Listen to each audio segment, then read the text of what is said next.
প্রত্যাহারে কড়া supreme court. আরজি করে ঘটনার প্রতিবাদেই কর্মবিরতি। দেশ জুড়ে পরিষেবা ব্যাহত হওয়ায় রোগী হয়রানি।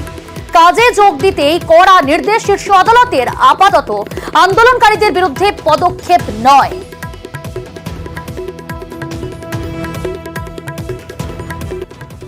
সুপ্রিম বার্তার পরই কর্মবিরতি প্রত্যাহার। রেসিডেন্ট ডাক্তারদের কর্মবিরতি উঠল রাম মনোহর লোহিয়ার।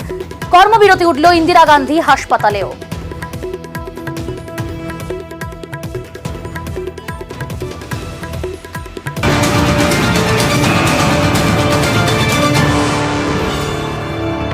পড়ুয়াদের দাবি মেনে পদক্ষেপ রাজ্যের। আরজি করে সব আধিকারিক বদল। কাজে ফেরার আবেদন প্রধান বিচারপতির। দিল্লিতে কাজে ফিরলেন চিকিৎসকরা, কিন্তু এ রাজ্যের জুনিয়র ডাক্তাররা তারা কি সিদ্ধান্ত নেবেন জানবো। অভিজিৎ রয়েছে আমাদের সঙ্গে সরাসরি। অভিজিৎ, এই রাজ্যের জুনিয়র চিকিৎসকরা কবে কাজে ফিরবেন, কি সিদ্ধান্ত নেবেন, কি জানা যাচ্ছে?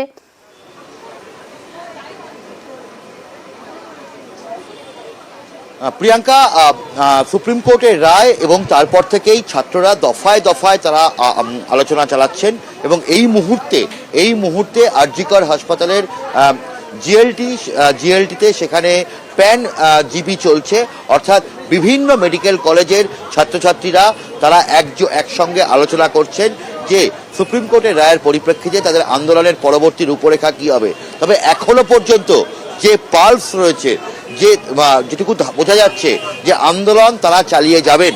অর্থাৎ আরজিকর হাসপাতালের যে আন্দোলনকারী জুনিয়র ডাক্তাররা, তাদের বক্তব্য যে জরুরি পরিষেবা তারা অব্যাহত রাখছেন।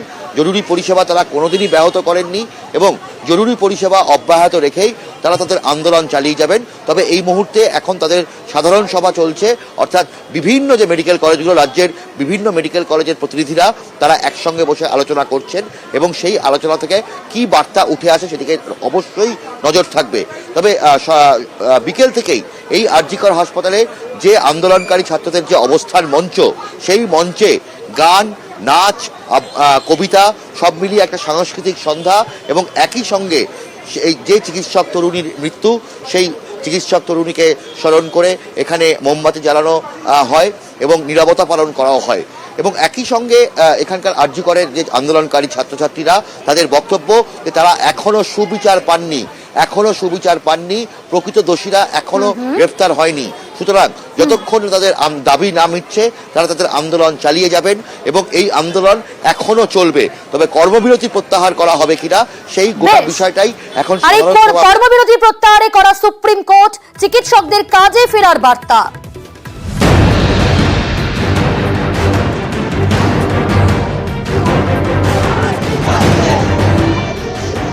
আরজিকরের ঘটনার প্রতিবাদ এবং বিচারের দাবিতে চিকিৎসকদের কর্মবিরতি। রোগীদের ভোগান্তি চরমে, পরিস্থিতি মোকাবিলায় ফের বার্তা দিল সুপ্রিম কোর্ট।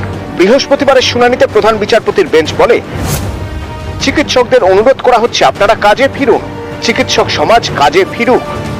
হাসপাতালে মহিলা চিকিৎসককে ধর্ষণ, খুন।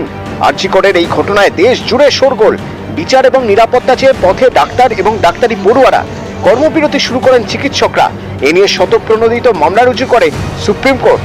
সেই মামলার শুনানিতে বৃহস্পতিবার নাগপুরের চিকিৎসকদের আইনজীবী বলেন, আন্দোলনকারী চিকিৎসকদের হেনস্থা করা হচ্ছে, তাদের পরীক্ষায় বসতে দেওয়া হচ্ছে না।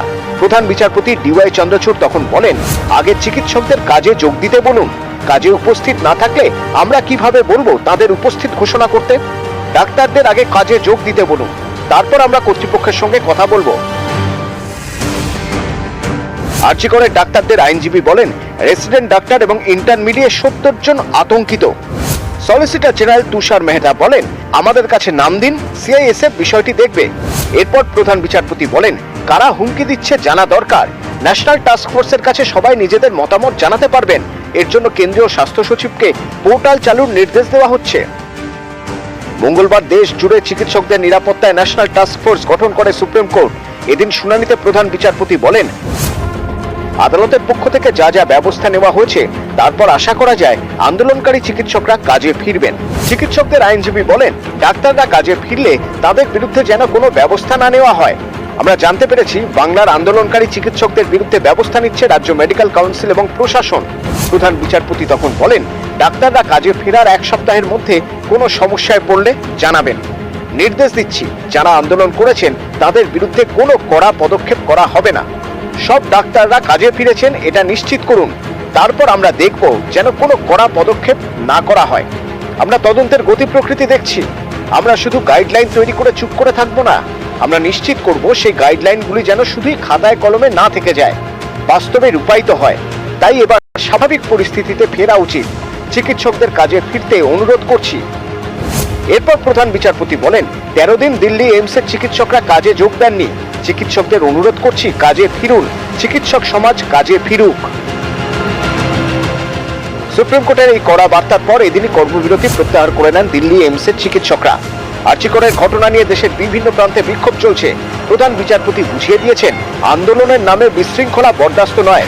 বিচারপতি ডিওয়াই চন্দ্রচূড়ের বার্তা, আইন আইনের পথে চলবে। শান্তিপূর্ণ আন্দোলনে কোনো পদক্ষেপ করতে পারবে না পুলিশ, কিন্তু বিশৃঙ্খল হলে আইনানুগ পদক্ষেপ করা যেতে পারে। আগামী 5ই সেপ্টেম্বর এই মামলার পরবর্তী শুনানি। নিউজ 18 বাংলা।